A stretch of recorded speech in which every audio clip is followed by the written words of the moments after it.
Sciatica is pain, numbness, or tingling that starts in your lower back or hip and travels down your leg. These symptoms can be especially painful first thing in the morning, as your muscles are usually a little bit more tight and your disc is actually enlarged and swollen from being in a non-weight-bearing position while you sleep. Luckily, there are stretches and exercises that you can do first thing in the morning that are going to alleviate these symptoms and help you to just feel better and start your day in a much better state. That's exactly what I want to share with you in this video today. I'm Dr. Jared, and this is a quick 5-minute stretching routine that you can do right in bed that are going to alleviate morning sciatica symptoms and help you to feel better fast. Whenever I talk about exercises for sciatica, there's two very important principles that I need you to understand. One, stretching should be very comfortable. I need you to stretch up to the point of pain, but not into the point of pain in order for it to be effective. And then two, we want symptoms to centralize, meaning if you have pain down your leg, you should feel it start to move out of your leg up towards your back, or symptoms just decrease in general. If your pain or symptoms intensify or travel further down your leg, that's an indication that that specific exercise probably isn't the best for your unique condition. So please remember those two things as we go through these stretches. Okay, let's get into it with 3 of my favorite stretches. These are so simple and so effective. This is what they look like. So you're going to, well, you're lying down in bed. You're already in bed. The alarm goes off first thing in the morning. And then the first thing that I want you to try are some anterior posterior pelvic tilts. This is just a great way to get the back loosened up, to get it warmed up, to get it moving a little bit first thing in the morning. So you're just going to bring your knees into this comfortable bent position, separate your feet just slightly, and then what I want you to do is focus on tucking your tailbone underneath yourself. So actually try to lift that tailbone up off of your bed. I want you to flatten your back down into your bed. That would be a posterior pelvic tilt. You should feel the front of your pelvis coming up towards your rib cage.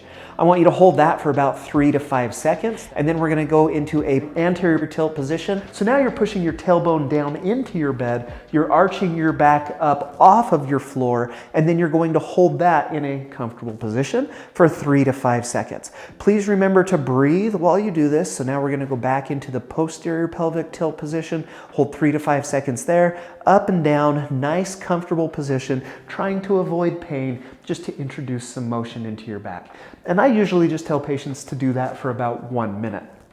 Now let's get into some lateral pelvic tilts, or I call this one the hula dancer in my clinic. You're going to lay down on your back, just stay right there. And now what we're going to do is I want you to pull your left hip up towards your left armpit.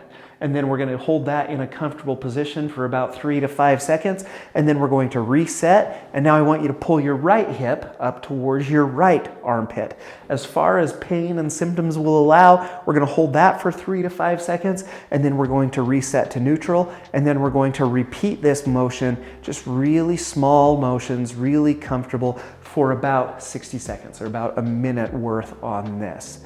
And so we've gone anterior, posterior, we've gone side to side. The other motion, the third exercise in the series, is going to be a rotation. So bring your knees into this bent position again. Now I want you to bring your feet together, knees together, and you're going to drop both knees over to one side as far as you comfortably can while keeping your shoulders down flat on your bed.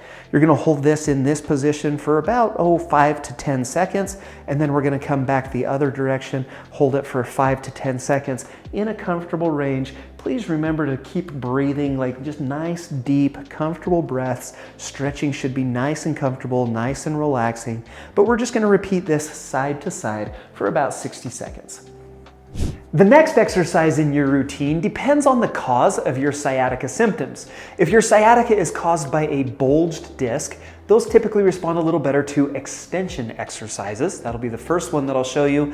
But if your sciatica is caused by stenosis, arthritis, degenerative disc, those tend to respond a little bit better to flexion activities. So that'll be the second exercise that I show you. And if you're unsure which one, try them both and then see which one helps your back to feel the best. Okay, so let's start with the extension exercise. If you have a bulged disc, you're going to roll over onto your stomach, and we're going to work into some prone press-ups. And so tuck your elbows underneath yourself, and then what I want you to do is come up into this extended position as high as you can comfortably. Hold here for 5 to 10 seconds, and then come right back down. And what you should find, if elbows feels okay for the first couple of reps, you might be able to get into a half press up onto your hands for the next couple of reps. The idea is that we gradually want to increase in extension as our back loosens up and as those sciatica symptoms feel better, all the way up into what we would call a full press up position. And again, about 60 seconds worth of that. But if your sciatica symptoms are from a degenerative disc or arthritis, what I want you to try instead would be a double knee to chest exercise. You're going to grab both knees and then pull them right up towards your chest as high as you can comfortably, just until we get a good stretch in the lower back and in the hips. We're going to hold that for 5 to 10 seconds.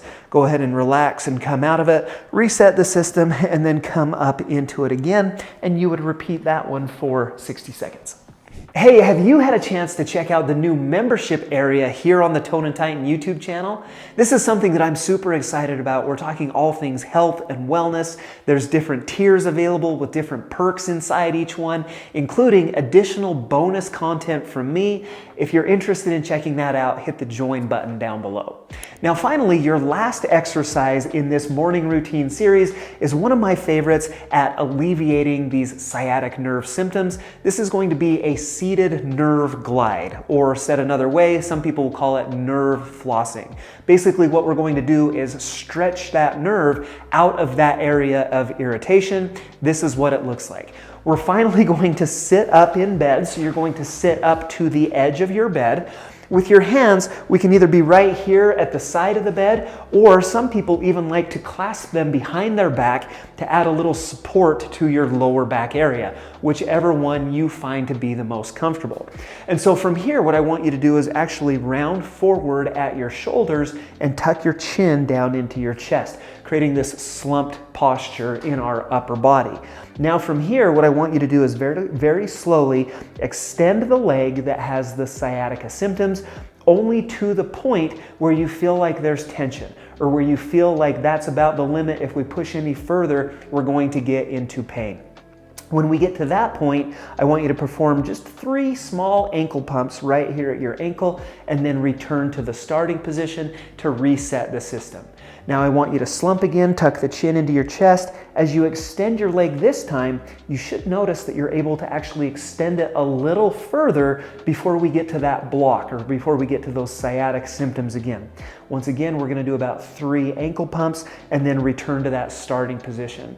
And as that nerve stretches and as we work it out of that area of irritation, you should notice that you can go higher and higher and that your sciatica symptoms decrease. I would do this for about 60 seconds, and by the end of this routine, I hope that your sciatica feels a lot better. Thank you so much for watching.